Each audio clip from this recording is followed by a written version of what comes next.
नमस्कार साथियों, मैं महेंद्र पाल पाल इंश्योरेंस सर्विस की तरफ से आप सभी लोगों का फिर एक बार अपने इस यूट्यूब चैनल पाल इंश्योरेंस सर्विस पे हार्दिक स्वागत, अभिनंदन, अभिवादन करता हूं। साथियों, मेरे बहुत से मित्रों ने, मेरे परिचितों ने मुझसे जब भी बातचीत हुई है तो उसमें आजकल का जो नया ट्रेंड चला हुआ है, लोगों को जानकारियाँ चाहिए होती है। लोग आजकल अपना खुद का रिसर्च करने लगे हैं फाइनेंशियल प्लानिंग के हिसाब से। तो उन्होंने मुझसे सवाल किया, मुझसे सलाह चाहिए। इंश्योरेंस एंड म्यूचुअल फंड दोनों में से फाइनेंशियल प्लानिंग करने के लिए क्या बेहतर है, कौन सा ऑप्शन सही है। तो हमने अलग अलग लोगों को, जो हमारे जिस लेवल के थे, हमारे जैसे संबंध थे जिनके साथ, उनको उस लेवल में बताया, समझाने का प्रयास किया। फिर मेरे जहन में आया कि एक वीडियो बना के डाला जाए जिससे कि और भी लोग, मेरे परिचितों के अलावा मेरे परिचितों के परिचित भी इसका लाभ ले सके, इस अंतर को समझ सके।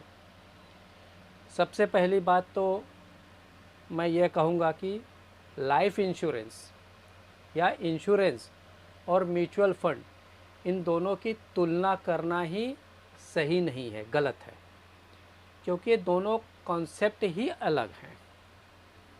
हमने अपने पहले एक वीडियो में भी बताया है कि इंश्योरेंस क्या होता है, इस बारे में हमने डिटेल डिस्कशन किया हुआ है। फिर भी एक शॉर्ट बता देते हैं। तो इंश्योरेंस हमारे या एक कर्ता, परिवार का कर्ता का एक कर्तव्य है कि वो अपने परिवार को आर्थिक दृष्टिया जो है संपन्न या सुरक्षित करके रखे। तो इंश्योरेंस यह काम करता है। इंश्योरेंस जो है यह किसी भी प्रकार से प्योर इन्वेस्टमेंट नहीं है।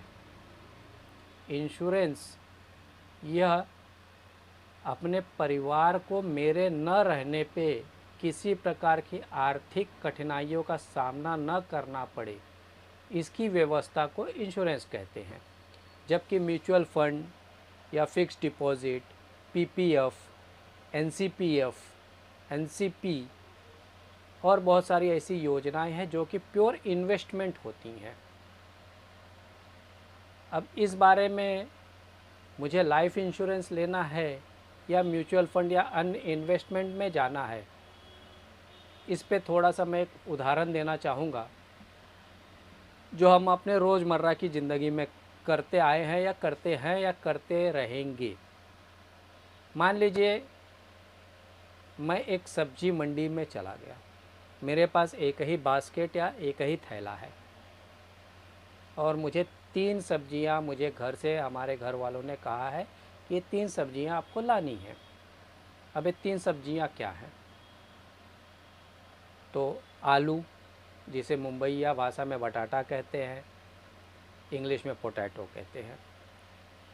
दूसरा है बैगन, जिसके कि इंग्लिश में ब्रिंजल कहते हैं, मराठी में वांगा कहते हैं। और तीसरा जो है टमाटर, इंग्लिश में टमाटो, मराठी में टमाटा। ये 3 ही सब्जियां हमें ख़रीदनी है और थैला हमारे पास एक ही है। तो ऐसे में हम क्या करेंगे? जो समझदार इंसान है या जो रोज़मर्रा की ज़िंदगी में सब्जी मंडी आता जाता है, सब्जी खरीदी करता है, वो क्या करेगा? तीनों सब्जियां हमने खरीद ली हैं, अब इन्हें थैले में कैसे अरेंज किया जाएगा? आपके जहन में इसका उत्तर आ चुका होगा, आपने पूरे मन ही मन उसको प्लान बना लिया है। अब संवाद हम नहीं कर पा रहे हैं डायरेक्टली सामने सामने बैठ के, इसलिए मैं बता देता हूँ कि हम सबसे पहले जब सब्जियाँ खरीद लेंगे, तौलवा लेंगे, तो सब्जी मार्केट में जो वेंडर होता है वो तो अलग अलग बास्केट में करके रख दिया, लेकिन जब हम थैले में रखने की हमारी बारी आएगी, या वो वेंडर रखे या हम खुद रखें, तो हम सबसे पहले नीचे जो है आलू को रखेंगे, क्योंकि आलू सख्त होता है, उसके ऊपर कोई भी और प्रेशर पड़ेगा तो वो ख़राब नहीं होगा, दबेगा नहीं। पहले आलू रखेंगे, उसके बाद भले ही थोड़ा सा नरम होता है लेकिन फिर भी तीनों भाजियों में, तीनों सब्जियों में दूसरे नंबर पे आएगा बैंगन, ब्रिंजल, हम उसको रखेंगे। और सबसे लास्ट में सबसे ऊपरी सतह पे हम रखेंगे टमाटर को।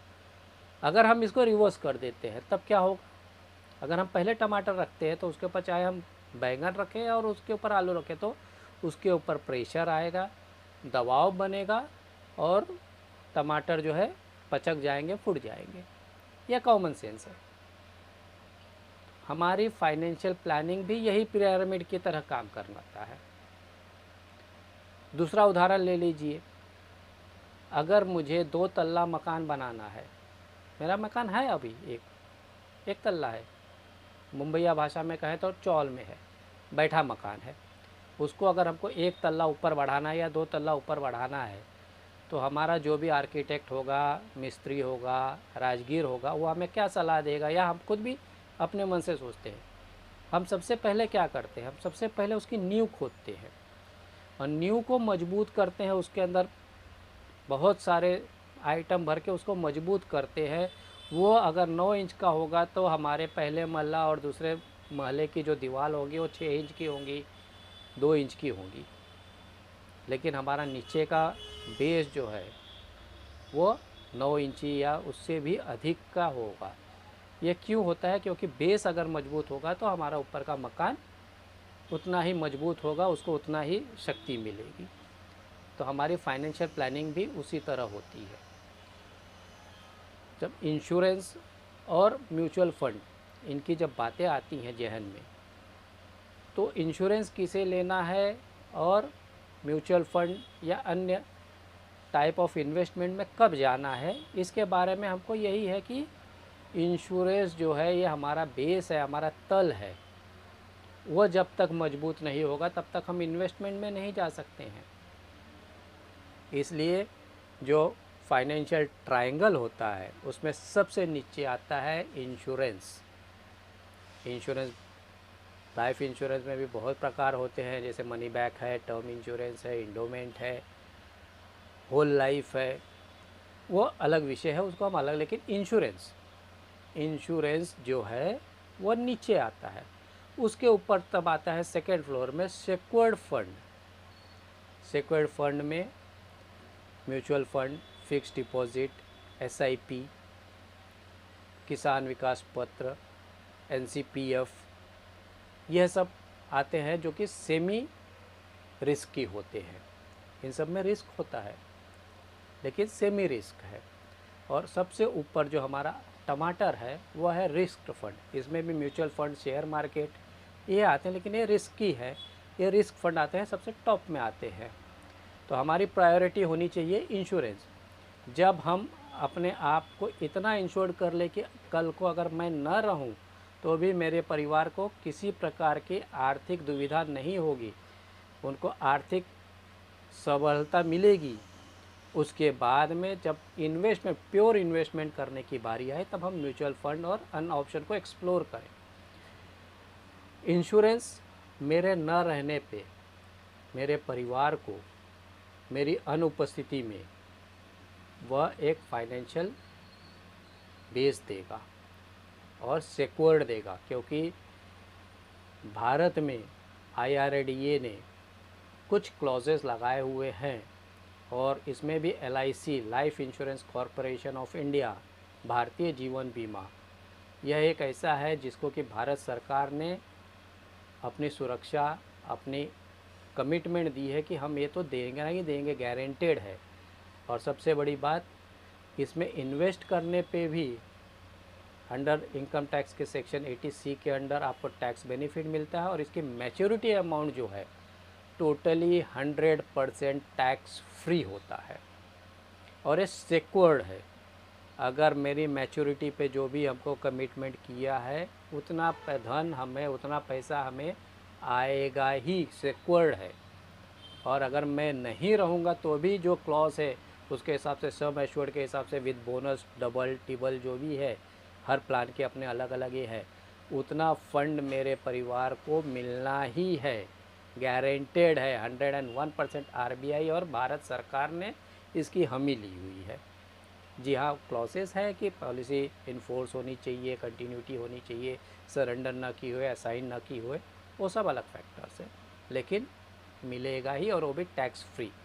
तो जब मेरा परिवार सिक्योर हो गया है, उसके बाद में मुझे म्यूचुअल फंड्स में, एसआईपी में, जहाँ रिस्क होते हैं, ज़रूरी है, रिस्क होता है, आप कहीं से भी रिसर्च कर लीजिए। मैं नहीं कहता हूँ कि 101% वो रिस्की ही है, लेकिन but risk is involve, risk है उसमें, क्योंकि चाहे म्यूचुअल फंड ले लो, चाहे डायरेक्टली आप शेयर्स में इन्वेस्ट करो, या कहीं ना कहीं मार्केट के ऊपर निर्भर करता है, इसमें फ्लक्चुएशंस हैं।